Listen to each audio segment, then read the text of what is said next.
Hello friends, welcome to concept point coaching classes. आज हम संविधान के एक बहुत ही महत्वपूर्ण चैप्टर को बहुत डिटेल से डिस्कस करेंगे। जी हाँ, आज हम लोग लोकसभा को डिस्कस करने जा रहे हैं। सबसे पहले हम पढ़ेंगे कि आखिर लोकसभा कहाँ से आई, लोकसभा का टर्म कहाँ से आया, लोकसभा के क्या अधिकार हैं, क्या शक्तियाँ हैं, कितने सदस्य इसमें रह सकते हैं। ऑल अबाउट लोकसभा के बारे में आज हम थ्रू आउट इस वीडियो में डिस्कस करेंगे। सबसे पहले बात करते हैं कि आखिर लोकसभा की उत्पत्ति कहाँ से हुई। तो देखिए, हमारे देश में ब्रिटेन की शासन व्यवस्था को फॉलो किया जाता है, क्योंकि भारत में ब्रिटेन का आधिपत्य था या भारत ब्रिटेन का उपनिवेश था। तो इस उपनिवेश के कारण भारत को चलाने के लिए ब्रिटेन की संसद से नियम बनकर आते थे। इन नियमों को हम लोग भारत सरकार अधिनियम कहते थे। ऐसा ही भारत सरकार अधिनियम 1935 में आया। इस अधिनियम की यह विशेषता थी कि इसमें केंद्र में द्विसदनात्मक व्यवस्था लागू कर दी गई, मतलब एक उच्च सदन होगा और एक निम्न सदन होगा। यही निम्न सदन बाद में लोकसभा कहलाया। भारत 1947 में आज़ाद हुआ, 1950 में उसका संविधान लागू हुआ। तो संविधान में आर्टिकल 79 में संसद की परिभाषा दी गई है। आर्टिकल 79 कहता है कि जो संसद होगी वो लोकसभा, राज्यसभा और राष्ट्रपति से मिलकर बनेगी। ओके। आर्टिकल 81 पर्टिकुलर लोकसभा को डिफाइन करता है। आर्टिकल 81 लोकसभा से संबंधित है। अब लोकसभा को निम्न सदन कहा जाता है क्योंकि यह भंग हो जाती है। एक लोकसभा का नाम है लोकप्रिय सदन। लोकप्रिय सदन भी लोकसभा को कहा जाता है क्योंकि जनता द्वारा सीधे चुनकर जो सदस्य हैं संसद में वो लोकसभा के द्वारा ही आते हैं, इसलिए लोकसभा लोकप्रिय सदन है और निम्न सदन है। तो जैसे भारत आज़ाद हुआ, पहली बार 1952 में आम चुनाव हुए। उन आम चुनाव में लोकसभा का गठन हुआ। तो यहाँ आप देखेंगे कि लोकसभा का जो गठन है वो 17 अप्रैल 1952 में हुआ, प्रथम आम चुनाव के बाद, और उसकी जो बैठक है वो 13 मई 1952 में हुई। ये दोनों डेट्स परीक्षा की दृष्टि से इंपॉर्टेंट है। अब हम बात करते हैं कि वर्तमान में लोकसभा की सदस्य संख्या कितनी अधिकतम हो सकती है, कितनी है, और संविधान के प्रारंभ में कितनी थी। तो सबसे पहले बात करते हैं कि संविधान जब बना था 1950 में, संविधान जब लागू हुआ उस समय लोकसभा की अधिकतम संख्या कितनी थी। तो उस समय लोकसभा की अधिकतम संख्या 500 थी। फिर 7वां संविधान संशोधन, 31वें संविधान संशोधन, इन दोनों को संविधान संशोधन के बाद लोकसभा की सदस्य संख्या 545 हो गई। और अधिकतम सदस्य संख्या वर्तमान में हो सकती है नहीं, है तो 545, लेकिन अगर पूछा जाए कि अधिकतम कितनी की जा सकती है तो अधिकतम 552 की जा सकती है। देखिए आप इसको, मूल संविधान में लोकसभा की जो अधिकतम सदस्य संख्या थी वो 500 थी। वर्तमान में अधिकतम कितनी हो सकती है? 552। 552 में 530 राज्यों को सीटें मिलेंगी, 20 केंद्र शासित प्रदेशों को सीटें मिलेंगी और 2 राष्ट्रपति द्वारा आंग्ल भारतीयों को मनोनीत किया जाएगा, एंग्लो इंडियन को। लेकिन वर्तमान में सदस्य संख्या कितनी है? 545, जिसमें से राज्यों को कितनी दी गई है? 524 इस समय वर्तमान में। 19 केंद्र शासित प्रदेशों से सीटें आवंटित की गई हैं और 2 मनोनीत किए जाते हैं। तो इसका मतलब है कि वर्तमान में जो लोकसभा है उसकी सदस्य संख्या 545 है और वर्तमान में अधिकतम अगर सरकार चाहे तो 552 कर सकती है। तो किस प्रकार से लोकसभा में सीटों का निर्धारण होता है? तो लोकसभा में किस राज्य को कितनी सीटें मिलेंगी ये जनसंख्या से निर्धारण होता है। जनसंख्या से कैसे निर्धारण होगा? जो हर 10 वर्ष बाद जो जनगणना होती है, उस जनगणना के जब आंकड़े आते हैं उसके बाद क्या किया जाता है? परिसीमन आयोग का गठन किया जाता है। परिसीमन आयोग राज्यों की जनसंख्या के अनुसार लोकसभा की सीटें राज्य में कितनी होनी चाहिए, कम होनी चाहिए, ज़्यादा होनी चाहिए, वो जनसंख्या के अनुसार निर्धारित किया जाता है। लेकिन सरकार ने इस समय 84वां संविधान संशोधन में यह व्यवस्था कर दी गई कि 2026, ध्यान रखना, 84वें संविधान संशोधन के तहत यह व्यवस्था कर दी गई कि 2026 तक लोकसभा की जो सदस्य संख्या होगी वो 545 ही होगी। इसका मतलब ये हुआ कि 2026 के बाद जब 2031 में जनगणना होगी, जब 2031 में जनगणना होगी, जब उसके आंकड़े आएंगे, उसके बाद सीटों की जो संख्या है, कुल सीटों की संख्या और राज्यों में कितनी सीटें हैं, इनकी संख्या में परिवर्तन होगा। इसका मतलब है 2026 तक अभी यही संख्या राज्यों में भी रहेगी और कुल संख्या भी यही रहेगी। ये बात यहां तय हो गई। अब बात करते हैं कि आरक्षण, लोकसभा में आरक्षण है कि नहीं। देखिए, लोकसभा में आरक्षण के लिए संविधान में आर्टिकल 330 और 331 में स्पष्ट प्रावधान किए गए।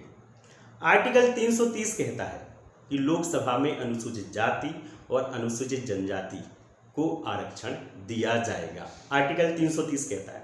और आर्टिकल 330 के तहत लोकसभा में एससी मतलब अनुसूचित जाति के सदस्यों की संख्या जो आरक्षित है वो 84 है, और अनुसूचित जनजाति के सदस्यों की जो संख्या है आरक्षित है वो 47 है। मतलब लोकसभा में 84 सीटें एससी के लिए आरक्षित हैं और 47 सीटें एसटी के लिए आरक्षित हैं। और आर्टिकल 331 ये भी कहता है कि लोकसभा में 2 सदस्य जो हैं, जो आंग्ल भारतीय समुदाय के हैं, राष्ट्रपति के द्वारा मनोनीत किए जाएंगे। मतलब उनका मनोनयन होगा, वो चुनाव लड़के नहीं आएंगे। राष्ट्रपति जिन आंग्ल भारतीयों को लोकसभा के लिए मनोनीत कर देगा वो आंग्ल भारतीय लोकसभा में जाके अपने समुदाय की बात रखेंगे। लेकिन यहाँ एक क्या हो गया, पेच फंस गया।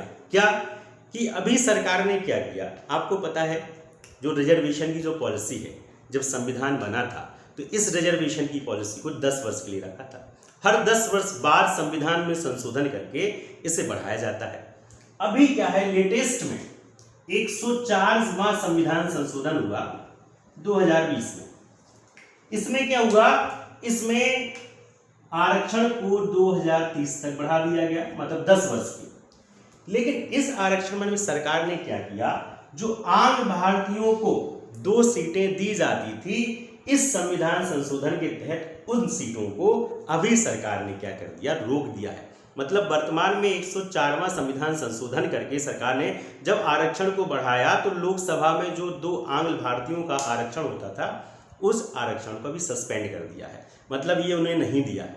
इसको लेके आंग्ल भारतीय समुदाय के लोगों ने आपत्ति उठाई, लेकिन सरकार ने कहा है फिलहाल अभी इसको सस्पेंड किया गया है, पूर्णतः खत्म नहीं किया गया है। अगर भविष्य में जरूरत लगेगी तो उसको बहाल कर दिया जाएगा, लेकिन अभी फिलहाल क्या किया है, उसको स्थगित कर दिया है। तो वर्तमान में जो लोकसभा में 2 आंग्ल भारतीयों का मनोनयन होता है, वर्तमान में सरकार ने उसको सस्पेंड कर दिया गया है, ये आपको याद रखना है। और वो आर्टिकल 331 के तहत होता है।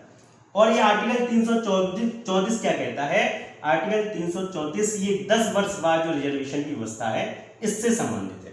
तो आर्टिकल 330 SC ST का रिजर्वेशन लोकसभा में, आर्टिकल 331 आंग्ल भारतीय समुदाय का रिजर्वेशन लोकसभा में, और आर्टिकल 334 उस पीरियड को बताता है कि कितने समय के लिए आरक्षण रहेगा, तो 10-10 वर्ष के लिए बढ़ा। अब 2030 तक 104वां संविधान संशोधन के तहत कर दिया गया है। अब बात करते हैं निर्वाचन कैसे होगा, कौन कौन से लोग लोकसभा सदस्यों का चुनेंगे। तो आपको पता है लोकसभा सदस्य जो हैं डायरेक्ट जनता के द्वारा, प्रत्यक्ष मतदान के द्वारा चुने जाते हैं। और मतदान जो होता है वो 18 वर्ष से आयु के अधिक नागरिक करते हैं। तो इसको बोलते हैं हम लोग व्यक्ष मताधिकार। मतलब लोकसभा के सदस्यों का जो चुनाव होता है वो भारत में व्यक्ष मताधिकार के तहत किया जाता है। और व्यक्ष मताधिकार की जो आयु है वो आपका 18 वर्ष रखी गई है, लेकिन मूल संविधान में यही आयु 21 वर्ष की गई थी। 61वें संविधान संशोधन में 1989 को में आर्टिकल 326, ध्यान रखना, आर्टिकल 326 में ये आयु वाला कंसेप्ट था कि पहले आयु जो थी वो 21 वर्ष थी आर्टिकल 326 में, अब उसको 18 वर्ष कर दी गई है। और ये किया गया था 61वें संविधान संशोधन 1989 में। तो ठीक है, निर्वाचन व्यक्ष मताधिकार, कार्यकाल कितना होगा लोकसभा का कार्यकाल, तो सभी जानते हैं। देखिए लोकसभा का कार्यकाल 5 वर्ष के लिए होता है। अब चूंकि 5 वर्ष के पहले भी इसे क्या किया जा सकता है, भंग किया जा सकता है। भंग करने की क्या क्या कारण हो सकते हैं। पहला तो अगर प्रधानमंत्री ही कह दे कि मैं प्रधानमंत्री ठीक है, राष्ट्रपति से कहे कि मैं बहुत थक गया हूँ इस पद से, अब मैं इस पद पे नहीं रहना चाहता हूँ, लोकसभा को भंग कर दी जाए। तो इस तरीके से लोकसभा भंग हो जाएगी। एक तो ये है, और दूसरा इसका कार्यकाल से पहले अगर अविश्वास प्रस्ताव पारित हो जाए तो भी लोकसभा क्या हो जाएगी, भंग हो जाएगी। तो इसको दो तरीके से भंग किया सकता है, मतलब 5 वर्ष से पहले। लेकिन एक इमरजेंसी वाली कंडीशन होती है। आपातकाल में क्या है, लोकसभा की जो है कार्यकाल को 1 वर्ष और बढ़ाया जा सकता है। मतलब सामान्यतः लोकसभा का कार्यकाल 5 वर्ष का होता है, लेकिन आपातकाल की कंडीशन में इसको 1 वर्ष के लिए बढ़ाया जा सकता है। ठीक है, 1 वर्ष के लिए से बढ़ाया जा सकता है कई बार। लेकिन अगर एक बार आपातकाल खत्म हो गया तो वो 6 माह से ज्यादा बढ़ा हुआ कार्यकाल नहीं रहेगा। ठीक है, मतलब हर बार आप 1 वर्ष के लिए बढ़ा सकते हैं। लेकिन यदि आपातकाल खत्म हो गया तो जो बढ़ाई गई अवधि 6 माह से ज्यादा वैलिड नहीं होगी। ये कंसेप्ट आता है 1 वर्ष और 6 माह वाला। अब कार्यकाल हो गया, कार्यकाल के बाद देखते हैं योग्यताएं कि लोकसभा सदस्य बनने के लिए किसी व्यक्ति के पास कौन कौन सी योग्यताएं होनी चाहिए। तो हमारे देश में सबसे पहली योग्यता तो यही है कि उसे भारत का नागरिक होना चाहिए। देखिए, भारत का नागरिक होने के लिए एक बात आप हमेशा याद रखना, स्टूडेंट कंफ्यूज हो जाते हैं कि भारत में पैदा होना जरूरी नहीं है। मतलब भारत में पैदा होकर आप नागरिकता के हकदार हो सकते हैं, लेकिन इसके अलावा भी नागरिकता लेने के कई तरीके हैं। तो ये कहीं मेंशन नहीं है कि वो भारत में पैदा हुआ हो, नागरिक होना चाहिए। भले वही नागरिकता भारत में पैदा होकर ले ले या किसी और कारण से नागरिकता ले ले या किसी और साधन से नागरिकता लेना, उसे नागरिक होना चाहिए। 25 वर्ष की आयु उसे पूर्ण करना चाहिए। 25 वर्ष न्यूनतम आयु, अधिकतम आयु की कोई सीमा नहीं है। जब तक आप जिंदा हैं आप चुनाव लड़ सकते हैं। ठीक है, जब आपको यमराज ही यहाँ से ले जाएंगे तभी आपकी अधिकतम आयु मानी जाएगी। अदरवाइज संविधान में कोई अधिकतम आयु को मेंशन नहीं किया गया है। और तीसरी कौन कौन सी योग्यता, तो सरकार ने क्या है, संविधान में संसद को पावर दिया है कि वह संसद सदस्यों की योग्यता के संबंध में नियम बना सकती है। इसके लिए संसद ने एक नियम बनाया जो बहुत इंपॉर्टेंट है। नियम है आपका जन प्रतिनिधित्व अधिनियम 1951। तो जन प्रतिनिधित्व अधिनियम 1951 में संसद सदस्यों की और योग्यताओं का वर्णन किया गया है। ठीक, अब बात करते हैं किन किन तरीकों से संसद सदस्यों को अयोग्य ठहराया जा सकता है। ठीक है, तो एक तो व्यक्ति है कि भैया संसद का सदस्य वही बन सकता है जो किसी लाभ के पद पे ना हो। ये दोनों कंडीशंस आर्टिकल 101 और 102 में है कि लाभ का पद नहीं होना चाहिए। मतलब अब लाभ का पद क्या होता है, देखिए लाभ का पद, कौन सा पद लाभ का पद होगा, ठीक है, इसकी कोई डेफिनेशन नहीं है। संसद निर्धारित करती है कि कौन सा पद लाभ का पद होगा। तो ये कौन तय करता है, संसद तय करता है कौन सा पद लाभ का पद। तो एक तो व्यक्ति लाभ के पद पे नहीं होना चाहिए। दूसरा, अगर उसने 2 जगह से, मतलब लोकसभा में उसने अगर 2 अलग अलग सीटों से नामांकन किया है तो उसे 1 सीट खाली पड़नी पड़ेगी। या मान लीजिए उसने राज्य का भी चुनाव लड़ा हुआ है, वहां का सदस्य, फिर उसने लोकसभा का सदस्य बन गया तो उसे 1 सदस्यता क्या करनी पड़ेगी, त्यागनी पड़ेगी। और दिमागी रूप से पागल ना हो, बैंक का कर्जा लिया हो, बैंक ने उसे दिवालिया घोषित ना किया हो, ये भी शर्तें रखी गई हैं। अच्छा, अगर आर्टिकल 101 और 102 के तहत जो शर्तें रखी गई हैं तो उन शर्तों के तहत कोई व्यक्ति अयोग्य है या नहीं है। आर्टिकल 101 और 102 के तहत संसद का कोई सदस्य अयोग्य है या नहीं है, इसका निर्धारण कौन करेगा, ये बात है। ये प्रश्न आता भी है। आर्टिकल 103 बताता है उसका निर्धारण कौन करेगा। आर्टिकल 103 कहता है, देखिए, निर्धारण करेगा राष्ट्रपति। संसद सदस्य योग्य हैं या अयोग्य हैं, इन शर्तों के संदर्भ में योग्य हैं अयोग्य हैं, इसका निर्धारण राष्ट्रपति करेगा। लेकिन इसमें लेकिन लगा दिया गया है। हमारे संविधान में राष्ट्रपति को विवेक से काम करने की परमिशन कम दी गई है। उसे किसी न किसी की सलाह से काम करने का रास्ता अपनाया गया है। इसमें भी वैसे तो राष्ट्रपति मंत्रिपरिषद की सलाह से सारा काम करता है, लेकिन यहाँ योग्यताओं का निर्धारण करने के लिए चुनाव आयोग की सलाह लेना जरूरी है। और केवल सलाह नहीं, चुनाव आयोग जो सलाह लेगा उसे मानना भी जरूरी है। इसका मतलब ये हुआ कि संसद सदस्यों की 101 और 102 में जो निहरताएं या अयोग्यताएं दी गई हैं उसका निर्धारण राष्ट्रपति करेगा चुनाव आयोग की सलाह पर। ठीक, एक यहाँ बहुत ही महत्वपूर्ण क्वेश्चन ये भी आ जाता है कि एक आपको पता है कि 52वें संविधान संशोधन 1985 में दल बदल से संबंधित प्रावधान किए गए थे और 10वीं अनुसूची जोड़ी गई थी। दल बदल में कुछ ऐसे नियम रखे गए थे ताकि संसद के जो सदस्य हैं अपनी पार्टी के प्रति वफादार रहें और बार बार जंपिंग इस एक दल से दूसरे दल में ना करें। तो अगर कोई व्यक्ति दल बदल से संबंधित विषय में अयोग्य ठहराया गया है या नहीं ठहराया गया है, इसका निर्धारण कौन करता है? तो ये भी प्रश्न आता है कि दल बदल से संबंधित संसद सदस्य की योग्यता के संदर्भ में कौन अंतिम निर्णय लेता है? तो ध्यान रखना, इसमें राष्ट्रपति अंतिम निर्णय नहीं लेगा। अगर कोई व्यक्ति दल बदल के रूप में पात्र है या पात्र है, इसका निर्धारण जो है लोकसभा में लोकसभा अध्यक्ष और राज्यसभा में सभापति करता है। आपको ध्यान रखना पड़ेगा। तो दो तरीके से योग्यताओं का निर्धारण होगा संसद सदस्यों की। एक जो आर्टिकल 101 और 102 में है, उसका निर्धारण राष्ट्रपति करेगा चुनाव आयोग की सलाह पर, और दल बदल के अनुसार कोई सदस्य योग्य और अयोग्य है, इसका निर्धारण सभापति करेगा राज्यसभा में और लोकसभा का अध्यक्ष करेगा लोकसभा में। ये दोनों कंसेप्ट आपको बिल्कुल क्लियर होने चाहिए।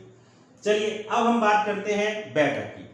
अब देखिए, संसद के जो सत्र होते हैं, तो संविधान में मेंशन है कि संसद के न्यूनतम 2 सत्र चलने चाहिए और 2 सत्रों के मध्य में 6 माह से ज्यादा का गैप नहीं होना चाहिए। लेकिन वास्तविकता में 3 सेशन चलते हैं हमारे यहाँ।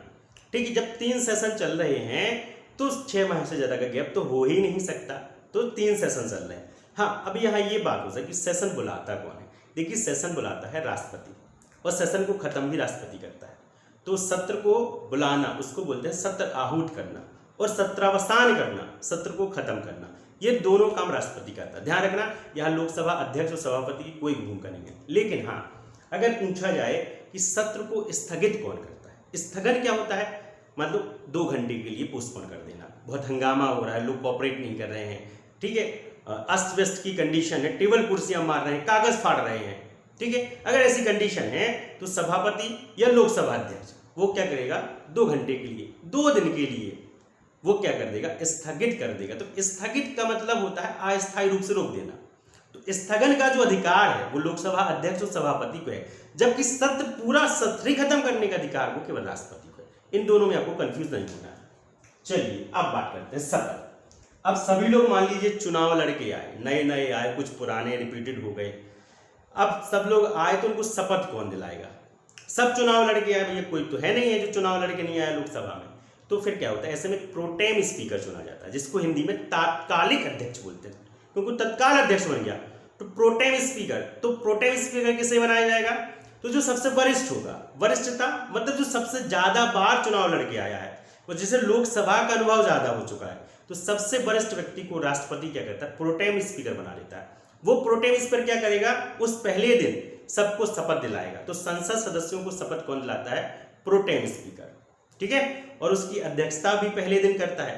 और जब संसद जो है, जो लोकसभा है अपने में से लोकसभा अध्यक्ष का चुनाव कर लेगी, अपने में से लोकसभा उपाध्यक्ष का चुनाव कर लेगी, ठीक है। तो लोकसभा अपने में से लोकसभा अध्यक्ष और लोकसभा उपाध्यक्ष का चुनाव कर लेगी।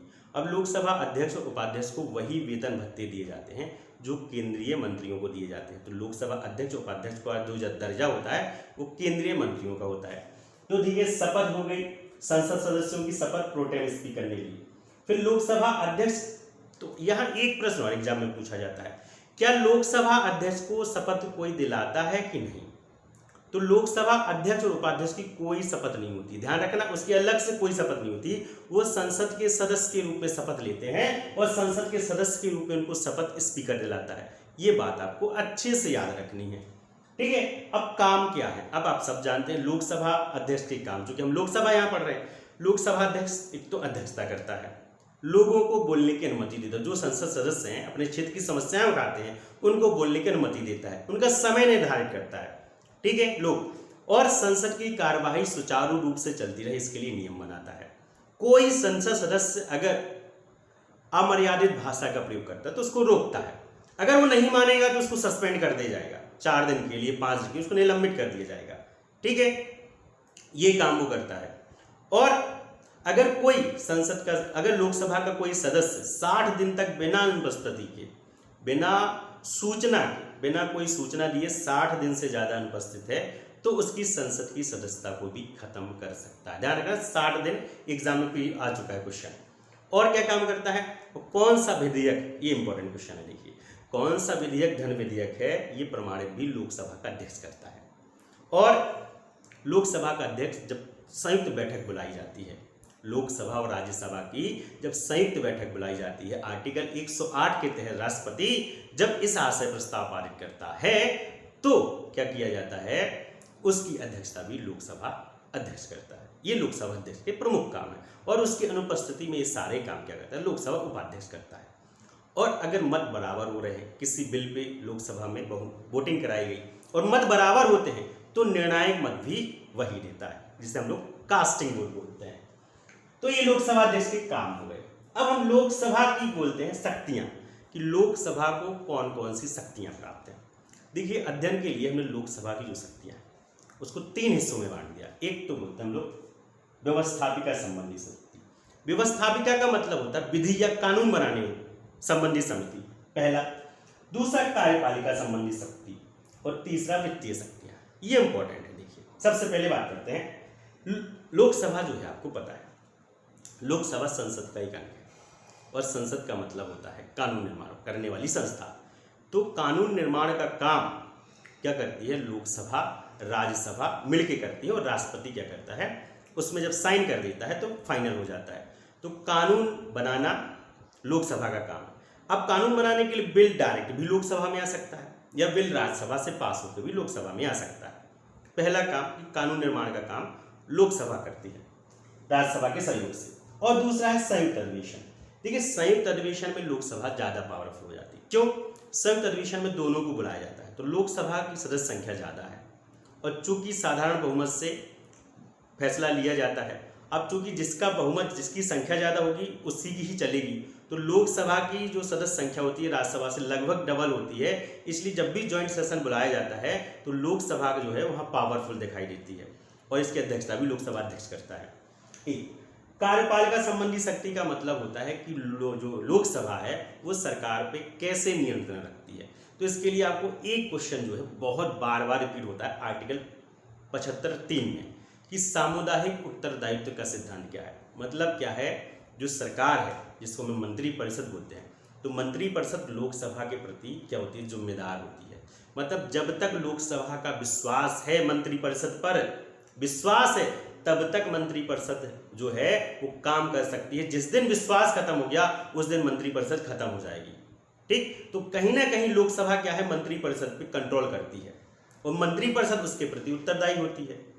और कौन कौन से कारण है, तो देखिए लोकसभा के जो सदस्य हैं मंत्रियों से क्वेश्चन पूछ सकते हैं, प्रश्न पूछ सकते हैं, अनुपूरक प्रश्न पूछ सकते हैं, कामरों को प्रस्ताव ला सकते हैं, निंदा प्रस्ताव ला सकते हैं। मतलब बहुत तरीके से क्या कर सकते हैं, सरकार को, मंत्रिपरिषद को नियंत्रित कर सकते हैं। लोक सेवा आयोग की रिपोर्ट के अनुसार, वित्त आयोग की रिपोर्ट के अनुसार, अनुसूचित जाति अनुसूचित जनजाति भाषा आयोग, इन सब की रिपोर्टों के अनुसार जवाबदेही बनती है सरकार की। जब इनकी रिपोर्ट पे लोकसभा में विचार किया जाता है तो लोकसभा क्या करती है, मंत्रिपरिषद को कंट्रोल करती है। ठीक है, क्योंकि मंत्रिपरिषद उसी के प्रति जवाब है। अगर लोकसभा में बहुमत उनका खत्म हो गया तो मंत्रिपरिषद और सरकार जो है वो पैदल हो जाएगी, गिर जाएगी। अब वित्तीय शक्तियां, देखिए लोकसभा राज्यसभा में लगभग शक्तियां समान है, लेकिन वित्तीय शक्तियां राज्यसभा के पास ना के बराबर है। वित्तीय सारी शक्तियां लोकसभा के पास है। जैसे धन विधेयक केवल और केवल लोकसभा में प्रस्तुत किया जाएगा। अगर धन विधेयक राज्यसभा में जाता है तो केवल 14 दिन ही राज्यसभा को उस पर संशोधन के लिए, राय देने के लिए या उस पर चर्चा करने की केवल 14 दिन मिलेंगे। अगर राज्यसभा ने 14 से 15वें दिन उसे रख लिया तो ऑटोमेटिक पास हो जाएगा। मतलब राज्यसभा के पास वित्तीय शक्तियां बिल्कुल भी नहीं हैं। ठीक है, और जो बजट होता है आर्टिकल 112 में, जिसे बजट शब्द का उल्लेख संविधान में नहीं है। देखिए, बजट हम दैनिक बोलचाल में बोलते हैं। बजट के लिए संविधान में वार्षिक वित्तीय विवरण शब्द का उल्लेख किया गया है और जो अनुच्छेद 112 में उल्लेखित है। तो जो बजट है वो भी केवल लोकसभा ही प्रस्तुत किया जाएगा। अनुदान की मांगे होती हैं, ठीक है, अनुदान की मांगे जो होती हैं वो केवल और केवल लोकसभा में प्रस्तुत की जाएंगी। तो जो वित्तीय शक्तियां हैं वो लोकसभा के पास बहुत ज़्यादा है, राज्यसभा के पास ना के बराबर है। तो अब फिर अगर ये भी बात करें भैया लोकसभा अध्यक्ष पहले कौन हुए, ये भी प्रश्न आ जाता है। तो जीवी मावलंकर पहली लोकसभा अध्यक्ष थे। मीरा कुमार पहली महिला थी जो लोकसभा की अध्यक्ष बनी, उसके बाद सुमित्रा महाजन भी बनी, तो पहली महिला पूछ लिया जाता है। वर्तमान में जीडी बिरला लोकसभा के अध्यक्ष हैं। ठीक है, नीलम संजू रेड्डी एकमात्र लोकसभा के ऐसे अध्यक्ष थे जो राष्ट्रपति भी बने। नीलम संजू रेड्डी जो निर्विरोध राष्ट्रपति बने थे, तो लोकसभा के पहले अध्यक्ष रह चुके हैं। तो अधिक इतने प्रश्न से आते हैं। अब बात करते हैं कि किस राज्य में लोकसभा की सबसे ज़्यादा सीटें हैं। तो देखिए, जनसंख्या के अनुसार इसका निर्धारण होता है। तो उत्तर प्रदेश की जनसंख्या ज़्यादा है, तो उत्तर प्रदेश में लोकसभा की 80 सीटें हैं, सबसे ज़्यादा। ठीक है, उसके बाद महाराष्ट्र में 48 है, फिर बिहार में 40 है, फिर तमिलनाडु में 39 है। तो इस हिसाब से, और कुछ ऐसे राज्य भी हैं जिसमें एक एक सीटों का निर्धारण है, वो जनसंख्या के अनुसार पे निर्भर करता है। केंद्र शासित प्रदेशों को भी लोकसभा में सीटें मिली हैं, जैसे दिल्ली को 7 मिली हैं लोकसभा में सीटें, जम्मू कश्मीर को 5 लोकसभा में सीटें मिली हैं। तो राज्यों को भी मिलती है और केंद्र शासित प्रदेशों को भी लोकसभा में सीटें जो है वो दी जाती हैं, और इनका निर्धारण भी अलग अलग समय पर होता है। तो इस तरीके से हमने लोकसभा के बारे में एवरीथिंग, मतलब सब कुछ जो महत्वपूर्ण हो सकता है वो हमने कंप्लीट कर लिया है। अब जो हम लोग नेक्स्ट वीडियो बनाएंगे उसमें राज्यसभा की शक्तियों के बारे में चर्चा करेंगे। तब तक ठीक है, best of luck, good bye.